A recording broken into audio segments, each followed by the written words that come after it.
Good morning friends, मैं हूं Vipin Dwivedi and your most welcome in my YouTube channel the brain spark. दोस्तों, हमारा topic चल रहा था टेंस, जिसके अंतर्गत हमने टेंस के सारे टाइप्स, सारे पॉइंट्स कवर अप कर लिए हैं। आज का हमारा प्रैक्टिस सेशन रहेगा, जिसके अंतर्गत हम विभिन्न सेंटेंसेस को, चाहे वो हिंदी में हो या इंग्लिश में, उसको डिकोड करेंगे और जानेंगे कि कौन सा किसका टाइप्स है और किसकी क्या हेल्पिंग वर्ब होती है और कैसे किसका स्ट्रक्चर बनाते हैं। इसलिए ध्यान से इसको देखिए।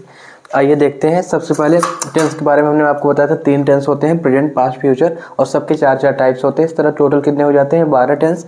और प्रेजेंट टेंस की पहचान होती है, लास्ट में ह देखना रहता है, पास्ट में आपको थ देखना रहता है हिंदी सेंटेंस की अगर हम बात करें, और फ्यूचर में लास्ट में आपको ग देखना रहता है। अब आज हम थोड़ा सा एग्जाम्पल के थ्रू अपना रिविजन करेंगे, जितने भी हमने प्रीवियस क्लास को पढ़ा है। तो आइए देखते हैं।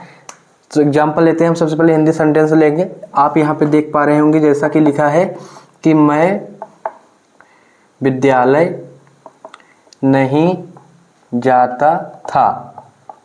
ये आपको कहीं भी इस तरह का हिंदी सेंटेंस आपको देखने को मिले, कुछ नहीं करना है। मैंने आपको बताया था कि अगर हिंदी रहे तो आपको उसका लास्ट वर्ड देखना है। यहाँ पे क्या है? था है। दैट मीन्स ये किसका है? पास्ट टेंस का। इतना क्लियर हुआ आपका। अब हम देखते हैं कि पास्ट टेंस के भी 4 टाइप्स होते हैं, indefinite, continuous, perfect and perfect continuous. तो अब उसमें हम डिकोड करेंगे कि यह किसका है। यहाँ पे आपको लास्ट में ता था दिख रहा है, यानी यह किसका है? प्रेजेंट इंडेफिनिट टेंस का। और इंडेफिनिट की हेल्पिंग वर्ब क्या होती है? डिड होती है। और तुरंत आपको सारे कॉन्सेप्ट्स लाना है यहाँ पे। कैसे? With the help of example. Helping verb past indefinite की क्या होती है? डिड होती है। और जिसका यूज किस में होता है? निगेटिव या इंट्रोगेटिव में होता है। अगर यहाँ पे ये हमारा सिंपल होता, जिसमें नॉट या इंट्रोगेटिव सेंटेंस नहीं होता, तो वहाँ पे मेन वर्ब का हम सेकंड फॉर्म लगा देते, कोई भी हेल्पिंग वर्ब का यूज नहीं होता। तो अब इसको हम ट्रांसलेट करते हैं। सबसे पहले आप सब्जेक्ट लेंगे। सब्जेक्ट क्या है आपका? आई है। सब्जेक्ट की जस्ट बात क्या आती है हमारी? Helping verb. हेल्पिंग वर्ब हमने आपको बताया, यहाँ पे डिड का यूज होगा। तो आई डिड। डिड के बाद आपका निगेटिव है तो नॉट आएगा। नॉट, जाना को इंग्लिश में बोलते हैं गो, मेन वर्ब। उसके बाद हमारा object, I did not go to school. इस तरह हमने इस एग्जाम्पल के थ्रू इसका ट्रांसलेट किया। यहाँ पे आप ध्यान से आप देखिए, सबसे पहले आपका क्या आया? सब्जेक्ट आया। उसके बाद आपकी हेल्पिंग वर्ब आई, और फिर नॉट का यूज हुआ क्योंकि ये निगेटिव है। गो हमारा क्या हो गया? हेल्पिंग वर्ब हो गया, मेन वर्ब। और ये फिर हमारा गो हो गया जाना। कोई, मैंने आपको बताया था, कोई भी एक्शन वर्ड जिसके लास्ट में ना आता है वह मेन वर्ब के अंतर्गत आता है। फिर हमारा आ गया लास्ट में ऑब्जेक्ट, फिर अदर वर्ड्स आ जाता है। इस तरह से हम एक एग्जाम्पल के थ्रू सारे टाइप्स उसके देख लिए कि सिंपल का कैसे बनाते हैं। निगेटिव, इंट्रोगेटिव में क्या होता है? आपकी हेल्पिंग वर्ब स्टार्टिंग में आ जाती। तो did I not go to school, last में इंट्रोगेशन मार्क्स आ जाता। इसलिए कोई भी हिंदी सेंटेंस देखिए, सबसे पहले आपको फोकस करना है पहचानने में वो किस टेंस का है वो। फिर उसके बाद हम उस टेंस के किसका टाइप्स है, क्योंकि हर टेंस के 4 टाइप्स होते हैं। उसके बाद आप उसकी हेल्पिंग वर्ब लगा के, और बाकी फॉर्मेट आप चाहे प्रेजेंट इंडेफिनिट पढ़े, पास्ट या फ्यूचर, सब में यही होता है। यहाँ तक समझ में आया होगा। दूसरा एग्जाम्पल हम देखते हैं। वे खा रहे होंगे। ध्यान से देखिएगा, हिंदी सेंटेंस है, कुछ ना करिए। लास्ट में आप देखिए, लास्ट आपको क्या दिख रहा है? ग वर्ड दिखा। दैट मीन्स किसका है? फ्यूचर टेंस का। अब रहा है, रही है, रहे हैं, रहा दिख रहा है आपको, और ग दिख रहा है, यानी ये किसका है? फ्यूचर कंटिन्यूअस टेंस का। और यहीं पे अगर आपको टाइम दिख जाता तो फ्यूचर परफेक्ट कंटिन्यूअस का हो जाता। तो रहा रही किसका होता है? कंटिन्यूअस का होता है, चाहे प्रेजेंट की हो या पास्ट हो। और लास्ट में आपको ग दिख रहा है, तो इसलिए फ्यूचर कंटिन्यूअस का है।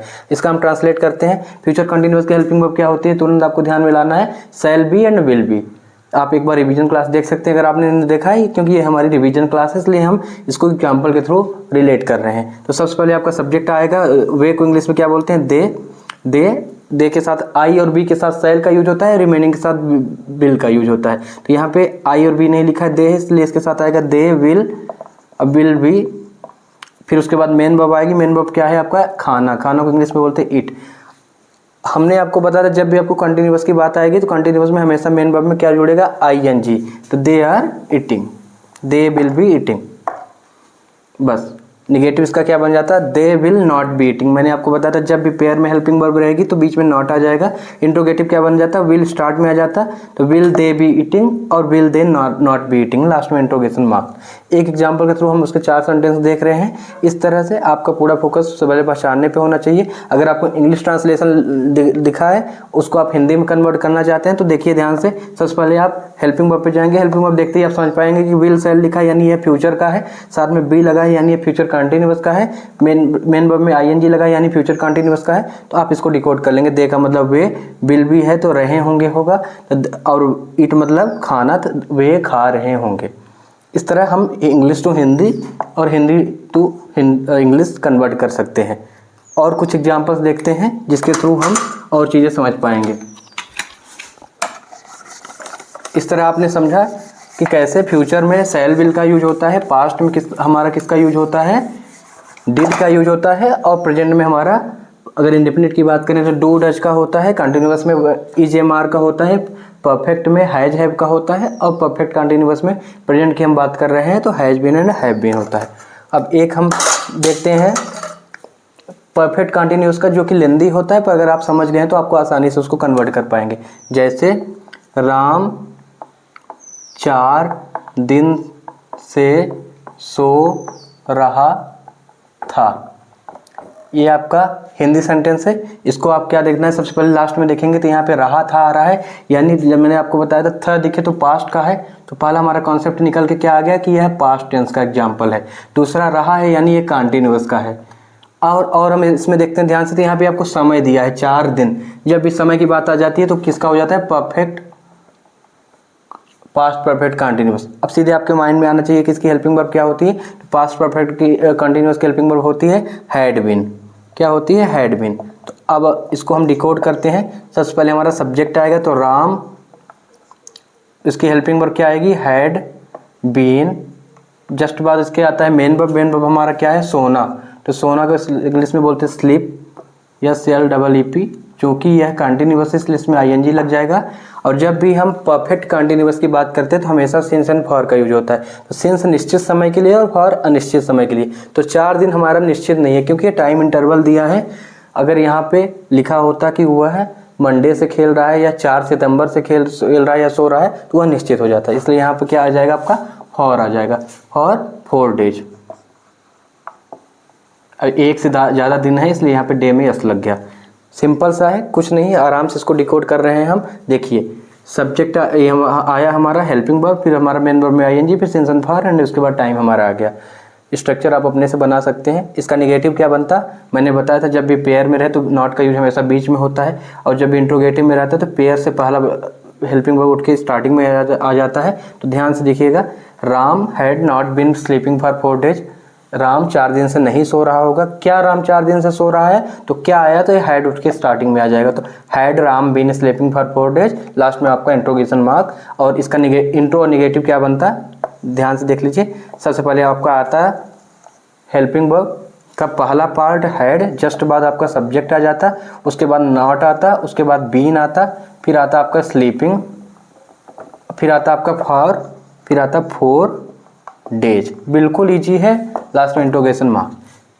ये है कि सबसे लेंदी यही होता है परफेक्ट कंटिन्यूअस किसी भी टेंस का, चाहे प्रेजेंट या पास्ट के। अगर प्रेजेंट का होता तो हैड बीन की जगह पर क्या आ जाता है, हैज बीन आ जाता, क्योंकि राम सिंगुलर है तो सिंगुलर के साथ हैज जाता है। और अगर फ्यूचर की बात करते तो वहाँ पे shall have been, will have been. तो राम है तो राम के साथ क्या आता, विल हैव बीन, क्योंकि आई और बी ही 2 ऐसे वर्ड हैं जिनके साथ शैल का यूज होता है। तो यहाँ पे क्या हो जाता है आपका, will Ram have not been.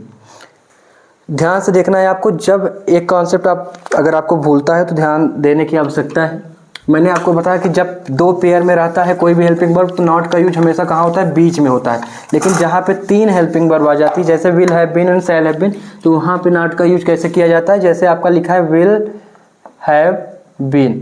तो इसको आपको क्या करना है, स्टार्ट को अलग कर लीजिए, लास्ट में जो है इनको अलग। तो 2 पेयर आपने बना लिया, तो जब भी नॉट का यूज करेंगे तो कहाँ आ जाएगा, दोनों के बीच में। बस आपका कोई भी सेंटेंस गलत नहीं होगा। जैसे विल अगर स्टार्टिंग में आ गया, will they not have been साथ में ही रहेगा, जो नॉट आएगा वो हैव बीन के जस्ट पहले आएगा। तो इसको पेयर में तोड़ लीजिए। अगर 2 है तो 2 को रहने दीजिए, उसमें बीच में आप नॉट लगा लेंगे। अगर 3 है तो पहले को अलग कर लीजिए, 2 को साथ में कर लीजिए, तो उनके बीच में आप नॉट का यूज कर सकते हैं। सिंगुलर मैंने आपको बताया था, सिंगुलर सब्जेक्ट 4 ही होते हैं। कौन कौन से, पहला होता है ही, दूसरा होता है सी, तीसरा होता है इट, और चौथा होता है एक नाम कोई भी, हमारा आपका किसी का एक नाम। अगर 2 नाम हो गए तो प्लूरल चला जाएगा। प्लूरल मतलब बहुवचन, और सिंगुलर मतलब एक वचन। ये आपके सिंगुलर सब्जेक्ट हैं और प्लूरल में जितने भी हैं और रिमेनिंग किस में जाते हैं, प्लूरल में जाते हैं। पास्ट इंडेफिनिट में के सिंपल में किसका यूज होता है, मेन वर्ब के सेकंड फॉर्म का यूज होता है। बाकी आप प्रीवियस क्लास को देख सकते हैं। तो इतना ही प्रैक्टिस सेशन में, इतना ही। अगर आपको इंग्लिश कोई सेंटेंस दिखता है उसके थ्रू आप भी डिकोड कर सकते हैं। जैसे यहाँ पे ध्यान से देखिएगा, यहाँ पे आपको एक एग्जाम्पल देखने को मिलता है, आई एट।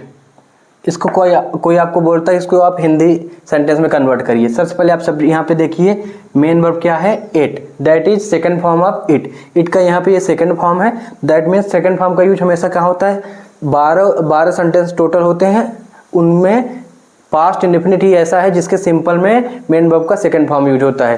तो इससे कंफ्यूजन हमारा दूर हो गया कि यह किसका है, पास्ट इंडेफिनिट का सिंपल है। इसका हम डिकोड करेंगे क्या आएगा, सब्जेक्ट आई मतलब मैं, और इट का सेकंड फॉर्म लगा यानी मैं खाया। मैंने आपको बताया था कि जब भी पास्ट इंडेफिनिट की बात करते हैं तो लास्ट में आपको था दिखता है या तो आ दिखता है। ऐसा है जैसे she does not go to market.